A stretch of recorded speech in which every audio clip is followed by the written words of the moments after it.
एक बार आप सभी का फिर से नेशनल साइंस डे सेलिब्रेशन में स्वागत है।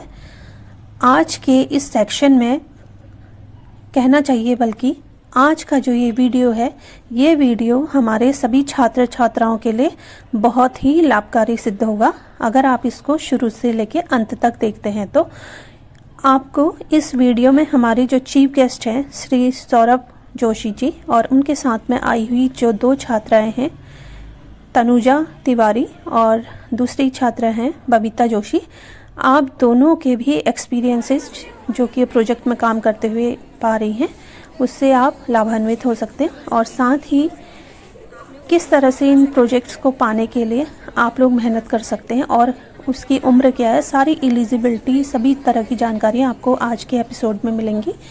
और साथ ही यहाँ पे जो छात्र छात्राएं हैं बीएससी की, इन सभी ने अपने अपने मॉडल्स बनाए हुए हैं।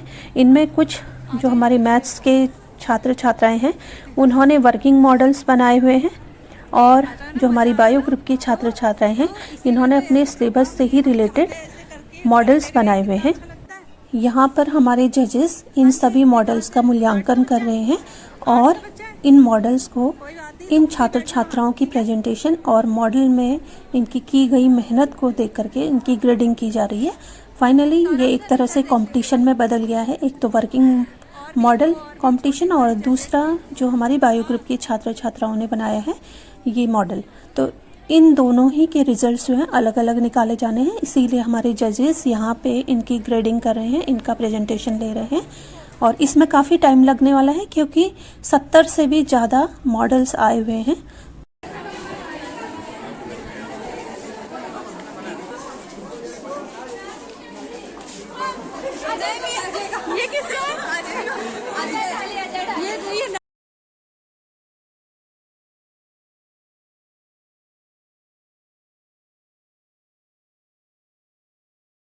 सभी छात्र छात्राओं ने अपने सिलेबस से रिलेटेड बहुत सुंदर सुंदर मॉडल बनाए हुए थे और सबसे अच्छी बात ये थी इन सभी मॉडल्स की कि इनको बनाते हुए स्टूडेंट्स ने इनके बारे में काफ़ी कुछ पढ़ा भी था, जिसकी वजह से उन्हें अपने मॉडल के बारे में अच्छी जानकारी थी, जिसका वीडियो मैं आपको ये जब सभी सेक्शंस ख़त्म हो जाएंगे उसके बाद मैं इन बच्चों की प्रेजेंटेशन की रिकॉर्डिंग भी इन एपिसोड्स के दौरान ही डालूंगी। तो आप लोग बने रहिएगा इन सभी एपिसोड्स को देखने के लिए। तो कितना लो?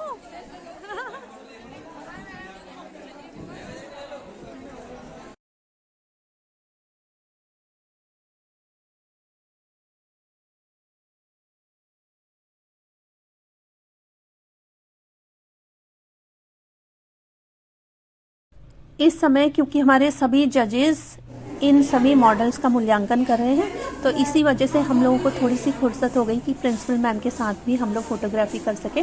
तो मैम के साथ में हम सभी टीचर्स ने पिक्स खिंचवाई।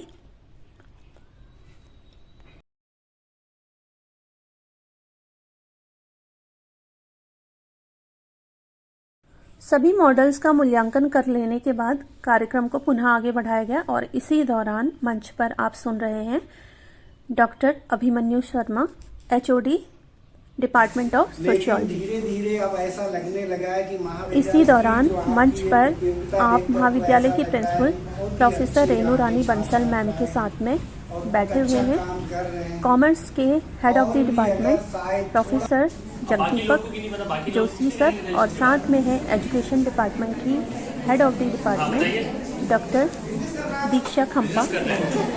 आप बताइए किस चीज का बिजनेस करना है? एल्यूमिनियम बिजनेस करना है। देखो उनको पता है ना एल्यूमिनियम बिजनेस करना है, ठीक है। और कोई? आप बताइए।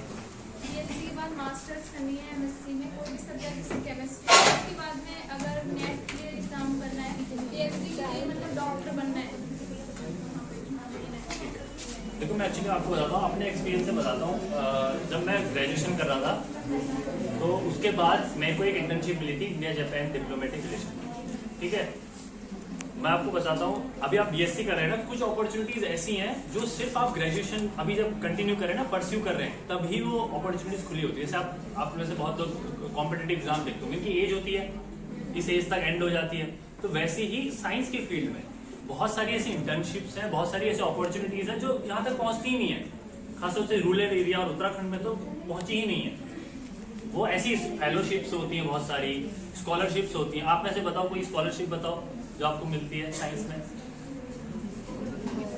वही मैं कह रहा था। तो यहाँ पे ना काफी एक गैप नजर आता है। गैप किस चीज का, कि आप लोग साइंस तो परस्यू कर रहे हो, बीएससी तो परस्यू कर रहे हो, बट आपको पता नहीं है कि इसके साथ साथ में अपना जो रिज्यूमे है, सीवी, अब लास्ट में आप एटलास आप जॉब पे जब अप्लाई करोगे तो आपके पास होना चाहिए ना, आपके पास जॉब रेडी स्किल्स होनी चाहिए, ठीक है। तो वो आपके पास है कि नहीं, तो वो आपको कैसे पता चलेगा, जब आप सी फॉर स्टेम प्रोग्राम को करोगे, ठीक है ना। सी फॉर स्टेम को मैं तो इसको प्रोग्राम नहीं कहता हूँ, मैं इसको मिशन कहता हूँ, ठीक है। अभी अब लाइव नहीं है, नहीं तो मैं आपको पीपीटी का बहुत अच्छे से शो करता, ठीक है। जो इस प्रोग्राम को ना ऐसे कंप्लीट करने के बाद जो लड़कियां हैं, ठीक है ना, वो बहुत अलग अलग जगह काम कर रही है। जैसे मैं एक पर्सनली एक लड़की को जानता हूँ, दीक्षा, ये लोग भी जानते हैं, पिथौरागढ़ की, तो उसने क्या किया, वो वहीं से बीएससी कर रही है, आप लोग की तरह, जैसे आप सितारगंज से बीएससी कर रहे हैं, वो भी वहां से बीएससी कर रही है। उसके बाद उसका एक लंदन बेस्ड थिंक टैंक है, ऑनलाइन इंटरव्यू हुआ, उसने अपने पिथौरागढ़ में ही जो मेडिसिनल प्लांट्स थे उसने बहुत सारी चीजें करी थी, मतलब अलग अलग उन्होंने ना एक चेकलिस्ट टाइप की बनाई थी कि ये सब। तो अब हमारे जो ऑर्गेनाइजेशन है उनमें क्या है कि हमारे पास मेंटोर का पूल है पूरा, तो हम ग्लोबल साइंटिस्ट के साथ हमारा कनेक्शन है। तो कनेक्शन, हमारा काम क्या है कि आपका जो पर्टिकुलर स्ट्रेंथ है, मान लो आप में से कोई फिजिक्स आपका फेवरेट है, आपका केमिस्ट्री फेवरेट है, आपका बायोलॉजी फेवरेट है, तो उससे रिलेटेड मेंटोर हम आपको प्रोवाइड करेंगे, ठीक है। अब उस मेंटोर क्या करेगा, अब आप डिस्कशन करोगे उनके साथ कि मैम मेरे को लगता है कि मेरे को ये पसंद है, इस फील्ड के अंदर पर्टिकुलर मुझे ये पसंद है। आपको फिजिक्स है तो फिजिक्स के अंदर मैम मुझे स्पेक्ट्रोमीटर पसंद है, या ठीक है ना, आप केमिस्ट्री में जा रहे हो तो आपको कोई एनालिसिस करना पसंद है, ठीक है ना। तो वही कह रहा हूँ, तो वो आप उन जो भी मेंटोर होंगे आप उनसे डीप डाइव करेंगे, वो आपको बताएंगे कि हाँ कैसे आपको करना है। तो अभी वो क्या काम कर रही है, अभी एथ्री में काम कर रही है, उसे इकोसिस्टम मतलब एनवायरमेंट के फील्ड में जाना था, तो अभी वो एथ्री बेंगलोर में है, वहां काम कर रही है। इवन ये जो तनुजा और बबीता है, इनका भी सिलेक्शन हुआ था सेज के लिए। सेज एक इंटरनेशनल ऑर्गेनाइजेशन है जो बेंगलोर में हर साल अपना प्रोग्राम कराती है, ठीक है। तो तनुजा और बबीता एक बार आप अपना एक्सपीरियंस शेयर करें, सेज का एक्सपीरियंस, आपने क्या क्या सीखा वहां पर, क्या क्या किया।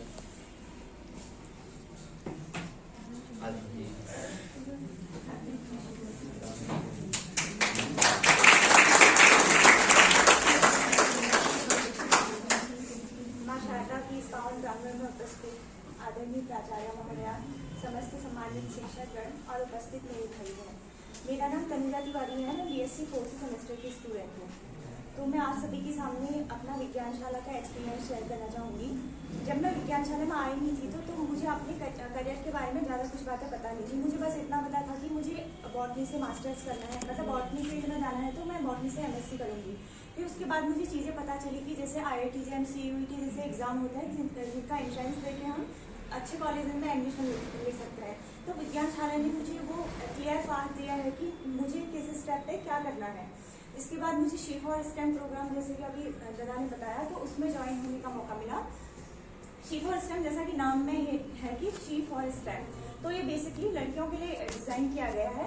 लड़कियों के लिए इसलिए क्योंकि हम देखते हैं जहाँ पे जॉब फील्ड में, अगर साइंस में जॉब फील्ड की बात करें तो वहाँ पे लड़कियों का परसेंटेज लड़कों के कंपैरिजन में कम है।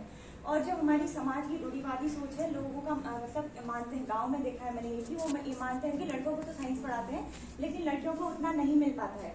तो जो ये रूढ़िवादी सोच है और जो ये परसेंटेज का गैप है गर्ल्स और बॉयज़ के बीच में, इसको इक्वल करने के लिए शी फॉर स्टेम प्रोग्राम शुरू किया गया है। तो she for STEM programme 2 phases में है, शी फॉर स्टेम इंक्यूबेटर और शी फॉर स्टेम एक्सलरेटर।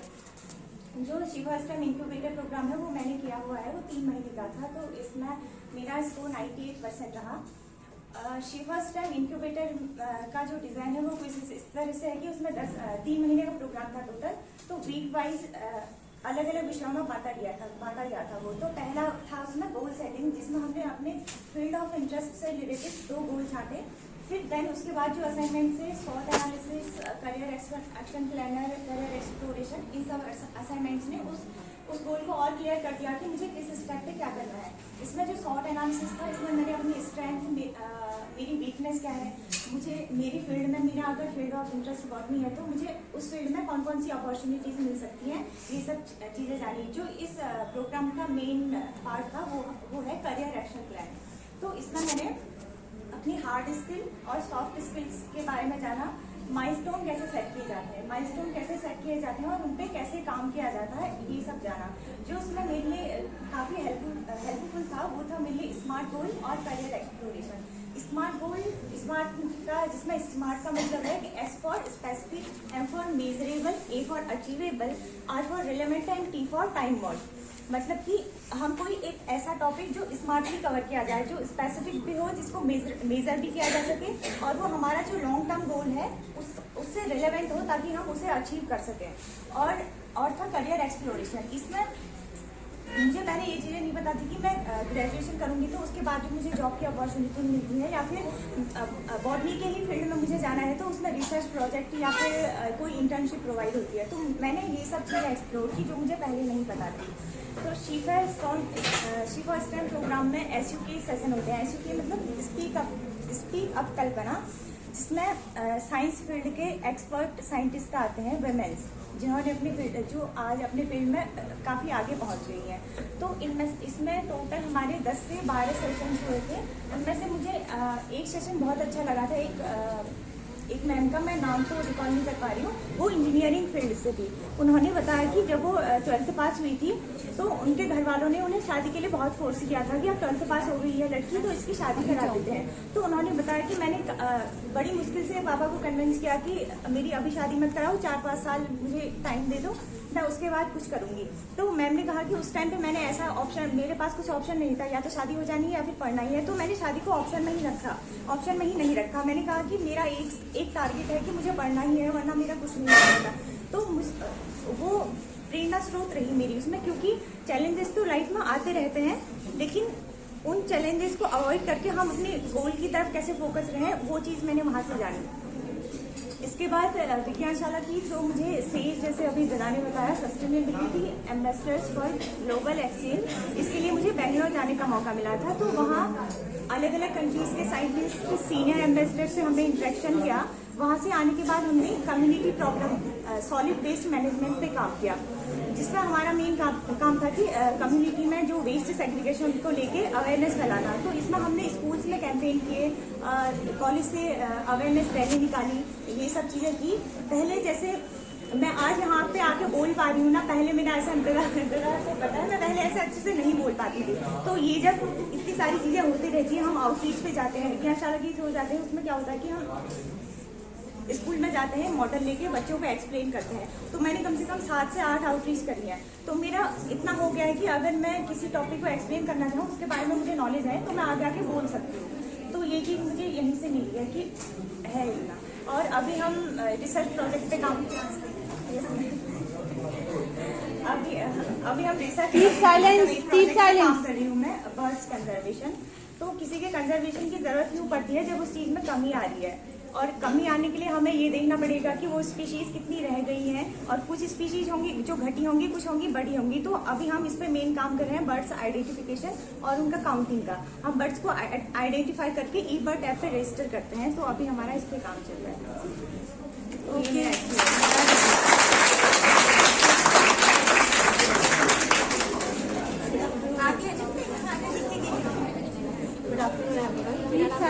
और मैं विज्ञानशाला स्टेप 4.0 की मेंबर हूँ, और आज मैं आपके सामने यहाँ पे विज्ञानशाला और अपनी शिप और स्टेप की जर्नी को शेयर करना चाहती हूँ।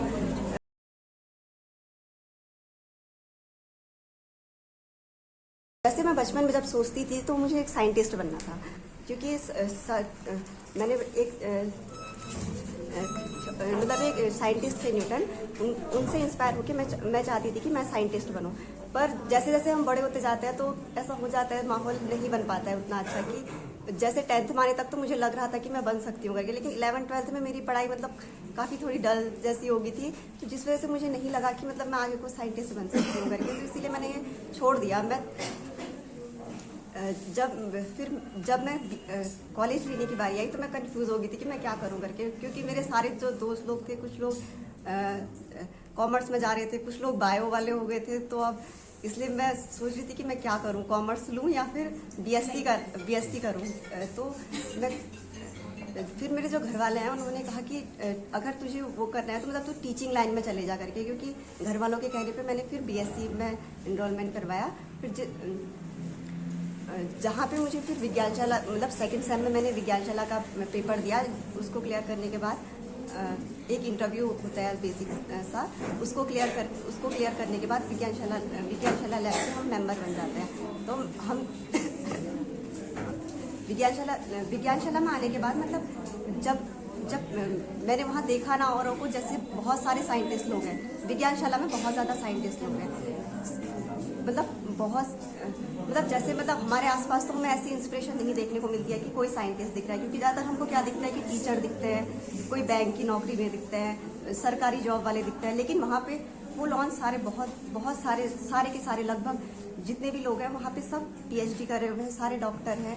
और तो उनसे मुझे एक इंस्पिरेशन जैसी मिली कि मैं भी कर सकती हूँ करके, मैं भी साइंटिस्ट बन सकती हूँ।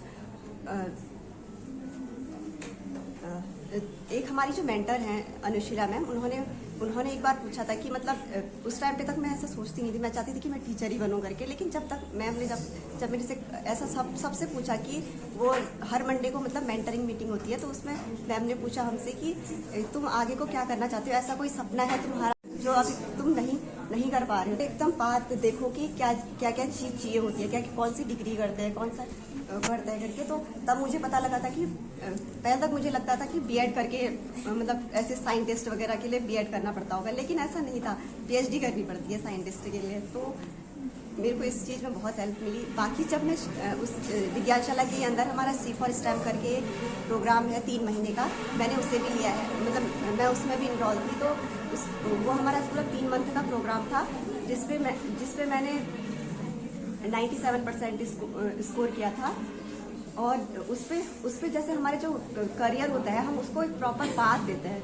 जैसे कि मतलब उस पे छोटे छोटे हमको असाइनमेंट जैसे मिलते हैं, और असाइनमेंट मिलने के बाद हम उन असाइनमेंट को जब हम करते हैं तो हमारे अपने करियर का जो गोल होता है हमें वो क्लियर दिखाई देने लगता है कि मतलब कि अब ये करना है। वरना तो क्या होता है कि हम भटक जाते हैं कि क्या करना है, अब इसके बाद हम क्या करेंगे। लेकिन जो सी फॉर स्टेम में हमारा जो पहला हमारी जो वर्कशॉप होती है, हमारी वर्कशॉप में मतलब हमको ये बताया जाता था कि असाइनमेंट को कैसे करना है। और बाकी उसके बाद हमारे बहुत ज़्यादा जैसा कि भी तनुजा ने बताया था कि एसयू के सेशन होते हैं, मास्टर क्लासेस होती है, मास्टर क्लास रेज्यूमे कैसे बनाते हैं, और सीवी और रेज्यूमे में क्या डिफरेंस है, क्या तुम इंटर्नशिप कर सकते हो आगे को। जैसे कि वेबसाइट एक तो लिंक्डइन होता है, लिंक्डइन एक ऐसा ऐप है जिसमें कि हम जिसमें से हम इंटर्नशिप वगैरह ढूंढ सकते हैं। जैसे और ऐसी इंडीड, naukri.com, इन सब में जॉब्स और इंटर्नशिप वगैरह हमको मिलती हैं। मुझे ये भी वहीं से पता लगा था। और इंटरव्यू में जैसे मतलब एक मैम आई थी हमारे वहाँ पे मास्टर क्लास में, मैम, हाँ, पद्मनी मैम, उनसे मैं काफ़ी इंस्पायर होती, क्योंकि जैसे उन्होंने इंटरव्यू वाला जब हमारा सेशन था वो लिया था, जैसे मतलब कि तुम इंटरव्यू को कैसे जॉब जब करोगे तो इंटरव्यू होगा, तो उसमें तुम कैसे इंटरव्यू को फेस कर सकते हो। तो उन्होंने कुछ बेसिक से क्वेश्चन रखे थे इंटरव्यू के, और फिर हम सबसे एक एक करके अलग अलग रूम में डिवाइड करके हम सबको एक एक से क्वेश्चन पूछ रखे थे कि अगर तुमसे सामने से ऐसा क्वेश्चन पूछा जाए तो तुम उसका क्या आंसर दोगे। मैम ने हमारी बातें सुनी और हमें काफ़ी करेक्ट भी किया। ये सारी चीज़ों से मतलब मुझे इस सारी चीज़ों से इन सारी चीज़ों से क्या होता है कि हमारा जो पाथ है वो क्लियर हो जाता है। और बाकी जो मेरा विज्ञानशाला का जो एक्सपीरियंस है काफ़ी अच्छा रहा है। अभी भी मैं विज्ञानशाला में ही हूँ, और अभी मैं करंट में भी वाटर एनालिसिस पे मैं काम कर रही हूँ। हमारे यहाँ पे एक नदी है, गंडक नदी, वो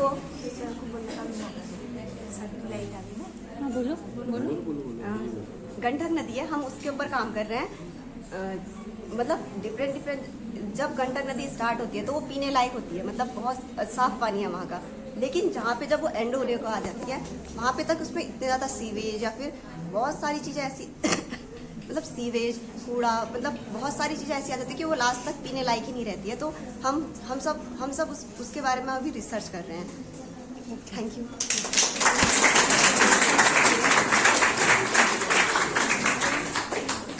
जैसा कि आप लोगों ने अभी तनुजा रोबिता को सुना, अच्छा, आप में से ना मुझे बताइए कि कितने लोगों को समझ में आया कि क्या कर रहे हैं?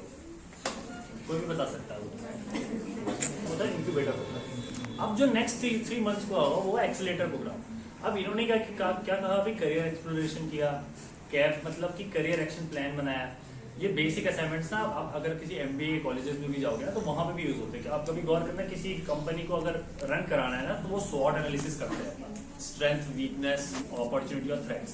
तो ये 4 जोन्स में अपने आप को बांटते हैं, ठीक है। तो वही वो बेसिक असाइनमेंट्स अभी इन्होंने किए हैं और मेंटोर के साथ बैठ के किए कि हाँ यहाँ पर क्या क्या गलती हो सकती है। तो ऐसा नहीं है कि इन्होंने कर दिया तो सबमिट हो गए होमवर्क की तरह, ठीक है। इनको 2-3 हफ्ते लगते हैं, ये परेशान हो जाते थे। लेकिन उस परेशान होने के बाद भी इतना कुछ सीखा इन्होंने कि उस पर्टिकुलर जो भी इनका गोल, जैसे तनुजा ने कहा उसे बॉटनी में करना है, बबीता को साइंटिस्ट बनना है, ठीक है ना। तो अब BSc से लेके साइंटिस्ट तक का कितना बड़ा बात है ना, और उसमें हर एक चीज क्लियर होना, वो क्या है इस प्रोग्राम में जो 3 महीने वाला है इंक्यूबेटर, उसमें क्लियर होगा। अब है एक्सीलेटर, जो अगला एक्सीलेटर होगा उसमें इनको पर्टिकुलर एक मेंटोर मिलेगा अगले 3 महीने के लिए, एक मेंटोर। अभी तक क्या होता है कि एक मेंटोर के अंदर एटलीस्ट ग्रुप ऑफ स्टूडेंट्स होंगे या फिर कॉलेजेस होंगे, बट अभी इनके एक मेंटोर के पास एक स्टूडेंट। उससे क्या होगा, अब ये प्रॉपर रिसर्च प्रोजेक्ट करेंगे। अगर जरूरत पड़ेगी तो किसी दूसरी यूनिवर्सिटी में होंगे, वो सब हम करवाते हैं, आपके जाने का आने का। जैसे भी बेंगलोर गए तो वहां पे अभी ये कह रहे हैं कि सॉलिड वेस्ट मैनेजमेंट भी गया, तो वो सब कुछ क्या है विज्ञानशाला प्रोवाइड कराता है, ठीक है ना। तो वही अब मैं क्या कह रहा था, एक्सीलेटर में क्या है कि डीप डाइव करेंगे। अब जो भी इनका टॉपिक होगा उसमें वो और अच्छे से करेंगे कि हाँ कि कैसे रिसर्च प्रोजेक्ट कर सकते हैं। तो ना रिसर्च प्रोजेक्ट्स के भी ना 2 टाइप्स होते हैं जनरली। एक होता है सिटीजन साइंस प्रोजेक्ट, इसमें आप जनरली अवेयरनेस कर रहे हो, आप बेसलाइन सर्वे कर रहे हो, तो पता है आप प्रॉपर इक्विपमेंट्स का यूज करके ना, टेक्निकल चीजों का यूज करके रिसर्च प्रोजेक्ट कर रहे हो, तो वो ये एक्सीलेटर में करेंगे। उसके बाद जब ये इंक्यूबेटर और एक्सीलेटर दोनों कर लेंगे, उसके बाद जैसे अभी इनका 98 स्कोर है, एक्सीलेटर में भी स्कोर आएगा। उसके बाद हम इनको इंटर्नशिप्स और जहां भी जो भी इनके सब्जेक्ट से रिलेटेड है वहां पे इनको प्लेस करवाने की कोशिश करते हैं, ठीक है। इंटरव्यू इनके हाथ में, अगर ये क्रैक करेंगे तो डेफिनेटली इनको मिलेगा, ठीक है। लेकिन ये कि मेन क्या है कि अपॉर्चुनिटीज नहीं मिलती, ठीक है ना। तो सबसे मेन है अपॉर्चुनिटीज, वो क्रिएट करें, डोर स्टेप तक लाना, वो हमारा काम, ठीक है।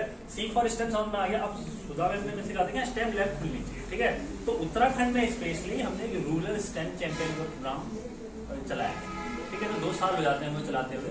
उसमें क्या है कि जितने भी डिग्री कॉलेजेस हैं, अभी चंपावत, पिथौरागढ़, बेरीनाग के डिग्री कॉलेजेस में स्टेम लैब है, ठीक है। उस स्टेम लैब में क्या होता है कि हम BSc सेकंड सेम में एग्जाम कराते हैं, बेसिक एग्जाम जनरल साइंस का। उसमें से स्टूडेंट सेलेक्ट करते हैं। वो स्टूडेंट सेलेक्ट करने के बाद, जैसे तनुजा होती था वो एग्जाम क्लियर करके हैं, वो उसके बाद ये हमेशा 6 सेम तक कंटिन्यूस काम करेंगे, ठीक है। उसमें इंक्लूड क्या क्या होगा, जो आपने हमारा पूरा करिकुलम डिवाइडेड है। अभी PPT यानी नहीं, तो मैं आपको पूरा करिकुलम दिखाता जो BSc सेकंड सेम से 6 सेम तक के बीच में क्या होता है। तो इसमें हम हमारा जो सबसे कोर है वो है टिंकरिंग। टिंकरिंग आप में से किसी को पता है, कभी सुना है टिंकरिंग क्या होता है? जब मैं अपने स्कूल में थी, मेरा तुम्हारी में जब मैं अपने स्कूल में थी तो अटल टिंकरिंग लैब थी, तो मैंने उसमें सुना। ठीक है, देखो ना अटल टिंकरिंग लैब। इवन जो हमारे ऑर्गेनाइजेशन है, जो आप लोग अभी देखते हैं ना अटल टिंकरिंग, तो वो हमारे वॉलंटियर्स हैं जिन्होंने IIT बॉम्बे से वो पढ़े हैं, जिन्होंने अटल टिंकरिंग लैब को स्टैब्लिश किया है। देखो अटल टिंकरिंग लैब ना आपके जो ये secondary level of education, higher school के लोग उसमें यूज हो रहा है, ठीक है ना। ये उस टाइम पे जो मतलब करिकुलम चलता है वो अटल का चलता है। ये पकड़ो। तो वही जब कॉलेज में आते हो तो जो लैब्स है, ठीक है ना, स्टेम लैब में आप या फिजिक्स वाले लैब में आप फिजिक्स के एक्सपेरिमेंट करोगे, बायोलॉजी वाले में बायोलॉजी की, तो आप स्टेम लैब में क्या करोगे, टिंकरिंग होता है। टिंकरिंग का बेसिक मतलब होता है जुगाड़, कि आपको फ्रूगल प्रोजेक्ट्स करना। देखो आपको बहुत सारी चीजें रिसोर्सेज दे देंगे, आप कर तो कुछ ना कुछ तो कर लोगे, बट असली बात तब है जब आप बहुत ही कम रिसोर्सेज का यूज करते हुए बहुत ही अच्छा प्रोडक्ट निकालो, ठीक है ना। तो फ्रूगल प्रोजेक्ट्स क्या है, ठीक है। तो हम स्टार्टिंग कहां से करते हैं, बहुत ही बेसिक से, कि अब अभी आपको कोडिंग आनी चाहिए, ठीक है ना। अभी हम इस एरा में है कि कंप्यूटर के एरा में, कंप्यूटर टेक्नोलॉजी के एरा में, तो आपको एटलीस्ट बेसिक कोडिंग आनी चाहिए। तो वही बेसिक कोडिंग हम आपको स्टार्टिंग करवाते हैं पहले 3 महीने, ठीक है। उसमें क्या होगा, आपके बेसिक जो कॉन्सेप्ट्स हैं फिजिक्स के हैं और केमिस्ट्री के हैं, बायोलॉजी के हैं, जो आप ऑलरेडी पढ़ते भी हो कॉलेज, वैसा नहीं कि नहीं पढ़ते, ठीक है, उनको ब्रश अप किया जाता है। और उसके बाद फिर आपके एक्सपेरिमेंट करते हो किसके साथ, माइक्रो कंट्रोलर्स के साथ, ठीक है। यार आप लोग के फोन में एक बार टिंकर कैट सॉफ्टवेयर यूज खोलना, अगर अभी है फोन में बस सब खोलो टिंकरकैड सॉफ्टवेयर। अभी तक क्या होता था, आप लोग जो भी एक्सपेरिमेंट करते लैब में आगे करते हो, अब क्या है, आप कोई भी एक्सपेरिमेंट जो आप ये कर रहे हो, जैसे अभी किसी ने रेक्टिफायर बनाया था, किसने बनाया था रेक्टिफायर? आपने रेक्टिफायर बनाया था ना, अब आपने क्या यूज किया, रजिस्टर यूज किया है ना, बैटरी यूज करी, बहुत सारी चीजें यूज करी। यही आप ऑनलाइन यूज कर सकते हो। आप ऑनलाइन सॉफ्टवेयर से प्लेस करोगे कि आपने बैटरी लगाई, ये लगाई, आपके पास सारे कंपोनेंट्स उस सॉफ्टवेयर में अवेलेबल हो। तो इससे बेनिफिट क्या है, अब आपको रात के 11 बजे भी आइडिया है कि यार ये करके मैं ऐसा कर सकते हो, तो आप तब भी कर सकते हो। आपको ऐसे अलग से फिजिकल स्पेस की जरूरत है, ठीक है। तो ये हम प्रोवाइड कराते हैं कि आपको दोनों स्पेस मिले, फिजिकल स्पेस तो मिले ही मिले, प्लस डिजिटल स्पेस भी मिले जहां पे आप एक्सपेरिमेंट कर सकते हो, ठीक है। उसके बाद सबसे मेन आप लोग का ही होगा, हम सबका क्या है कि एट लास्ट जॉब आपको पता ही है कि जिस प्रकार से बीएससी है, एमएससी है, जनरल डिग्री है, बहुत ही लिमिटेड ऑप्शन है ना। बीएससी एमएससी आप में से कुछ लोग बीएड के लिए जाएंगे, ठीक है ना, या फिर पीएचडी नेट के लिए जाएंगे, काफी बहुत ही कम ऑप्शन है। जबकि आप जब ये प्रोग्राम अटेंड करोगे ना, तो आप अपने फील्ड के इतने लोगों से मिलोगे, आपको लगेगा कि अच्छा ये भी एक करियर पाथ है, अच्छा ये भी एक करियर पाथ है। तो आपको ना 15 डिफरेंट करियर पाथ मिल जाते हैं, तो वो आपके लिए ज्यादा इजी होता है रादर कि आप सिर्फ 2 में चल रहे हैं कि अच्छा ये बनता हूँ ये बनता, ठीक है ना। आपके पास इंटर्नशिप की अपॉर्चुनिटीज होती है, उससे क्या होता है कि जब आप एट लास्ट पहुंचोगे तो कंपटीशन हट जाएगा, है ना। तो कंपटीशन हट जाएगा, तो अगर आपको टॉप 1% में आना है तो आपको वो ना रिफ्लेक्ट करना पड़ेगा अपने रिज्यूमे में कि हाँ कि मैंने ये किया। तो क्यों ना आप ग्रेजुएशन से स्टार्ट करो, लोग बाद में स्टार्ट करते हैं। अब जैसे सीवी रिज्यूमे, अच्छा लिंक्डइन के बारे में किस किस को पता है? लिंक्डइन इंस्टा में प्रोफाइल किस किस की है बताओ?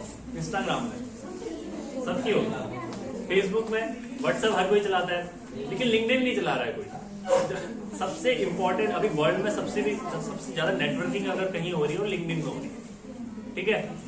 अब तो ऐसा समय आ गया है कि अगर आपको बहुत अच्छी है आप कोडिंग में ये सब चीजें, तो आप रिमोट जॉब भी ले सकते हैं लिंक्डइन के सहारे, ठीक है। तो हम इनको, जैसे तनुजा है, तनुजा को बॉटनी पसंद है, तो लिंक्डइन में जितने भी बॉटनी के प्रोफेसर्स हैं या जितने भी रिसर्चर्स हैं, साइंटिस्ट हैं, तो उन सबके साथ कोलैब कराना कि हाँ कि वो किस में करे। जैसे मैंने अभी दीक्षा का एग्जांपल दिया था, तो वो क्या था कि उसको इकोसिस्टम वाले में करना था, तो एक लंदन के प्रोफेसर थे, वो भी उसी में काम कर रहे थे, तो वो इनके साथ दीक्षा ने उनके साथ कनेक्ट किया और फिर उसके बाद इन्होंने 2 साल तक काम किया साथ में, ठीक है। अब मुझे एग्जैक्ट याद नहीं है क्योंकि बहुत सारे सक्सेस फेलोज हैं, मुझे सबका एग्जैक्टली याद नहीं है कि किसने क्या क्या किया है, बट जनरली है, ठीक है। तो उसमें स्कॉलरशिप भी होंगी और इंटर्नशिप्स भी होंगी और क्या कहते हैं आने वाले टाइम पे जो भी जॉब होगी वो आप कर सकते हैं, ठीक है।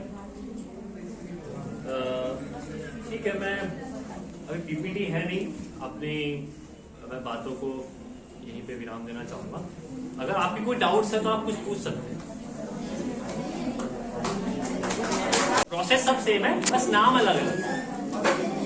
ही फॉर स्टेम। Thank you.